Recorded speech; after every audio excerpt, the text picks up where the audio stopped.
আজ যেই রেসিপিটা আপনাদের সঙ্গে আমি শেয়ার করব, সেই রেসিপিটা আপনারা অনেকেই হয়তো খাননি, তবে আপনারা একবার করে খেয়ে দেখবেন, খারাপ লাগে না, খুবই ভালো লাগে।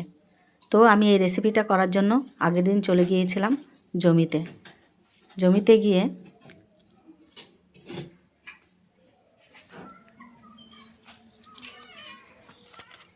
আজ খুব ঠান্ডা পড়েছে, আজকে রোদ ওঠেনি ভালো, তাই ঠান্ডা পড়েছে খুব। চাদরটা গায়ে দিয়েই মাঠে এলাম। এই পটল শাকগুলো তুলে নিয়ে যাচ্ছি, এটা দিয়ে কালকে রান্না করব। এটা খেতে বেশ ভালোই লাগে।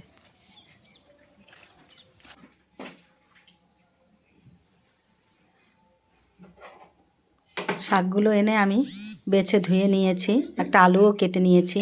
কড়াইতে তেল দিয়ে একটু কালো জিরে, শুকনো লঙ্কা আর 2-4টে কাঁচা লঙ্কা ফোড়ন দিয়ে আলুটা দিয়ে দেবো। আলুটা দিয়ে একটু নুন আর হলুদ দিয়ে এটা ভালো ভাজা ভাজা করার মতো করব। পাশে ফুটিয়ে রাখা জলটা দিয়ে দেবো। এই রান্নাটা যেমন হেলদি, খেতেও কিন্তু খুবই ভালো লাগে, শরীরের পক্ষেও ভালো। এটা আলুটা সেদ্ধ হয়ে গেছে, এবার আমি শাকটা দিয়ে দেবো। শাকটা দেওয়ার পরে একটু নুন দেবো, নুনটা দিলে শাকটা ভালো সেদ্ধ হয়। এখন ঢাকা দিয়ে দেবো। এখন ঢাকা তুলে এবার নাড়াচাড়া করে নেব। এবার 2-3 বার ঢাকা দিয়ে এটা আমি রান্না করে নেব। তেল মশলা খুবই কম, কোনো ঝামেলা নেই রান্নাটায়। সব শেষে দিয়ে দেবো একটু ভাজা জিরের গুঁড়ো।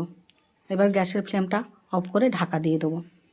এইভাবে আপনারা বাড়িতে করে খেয়ে দেখবেন, দারুণ স্বাদ।